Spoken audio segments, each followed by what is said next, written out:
Hello everyone, কি অবস্থা সবার? আমরা যারা সিনিয়র ডেভেলপার আছি বা কোডিং শিখাচ্ছি বা ভার্সিটির টিচার, অনেক সময় আমাদের চেক করার প্রয়োজন হতে পারে যে কোনো একটা স্টুডেন্ট বা লার্নার বা নিউ ডেভেলপার বা জুনিয়র ডেভেলপার আমার যে কোডগুলো করলো এই কোডগুলো আসলে এআই জেনারেটেড কিনা অথবা হিউম্যান টাচড। সো এই ক্ষেত্রে কিন্তু আমাদের চমৎকার একটা টুল আসছে, সেটার নাম হচ্ছে এআইডিপি বা এআই ডিটেক্টর প্রো। এই ওয়েবসাইটটাতে আমরা যদি চলে যেতে পারি, আমরা অ্যাজ এ নিউ ইউজার আমরা রেজিস্টার করব। রেজিস্টার করে আমি আমার ইনফরমেশনগুলো এখানে বসাবো। আফটার দ্যাট এগ্রি করে I will do the register. আমি এইরকম একটা স্ক্রিনে চলে আসবো। সো ধরা যাক আমি এখন চ্যাট জিপিটিতে একটা কোড জেনারেট করব, say create a JavaScript calculator that can add, subtract বা মাল্টিপ্লাই করতে পারে। তো আমি চ্যাট জিপিটিকে প্রম্পটটা দেওয়ার পর চ্যাট জিপিটি আমার জন্য জাভাস্ক্রিপ্টের কিছু কোড লিখে দিবে।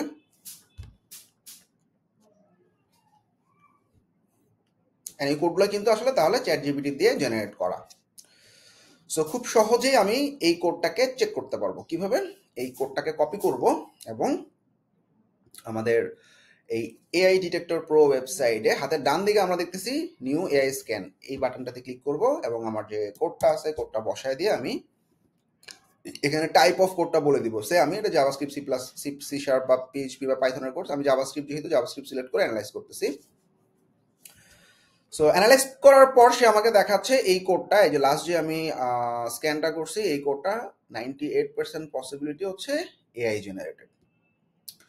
এবং আমি যদি ক্লিক করি তাহলে আমাকে দেখাচ্ছে যে 98% চান্স এটা এআই জেনারেটেড। সো আমার এটা পিস অফ কোড হইতে পারে, পুরো এক পেজের কোড হইতে পারে। সো কোডের কিছু বিহেভিয়ার আছে বা কিছু ক্লাসের নাম, এই জিনিসগুলো দিয়ে খুব সহজে এই টুলটা চেক করতে পারে যে এই কোডটা এআই জেনারেটেড কিনা। সো তাহলে দেরি কেন, আমরা কিন্তু খুব সহজেই এই টুলটার মাধ্যমে যে কোনো কোড এআই জেনারেটেড নাকি হিউম্যান রিটেন ইজিলি চেক করতে পারতেছি। Thank you.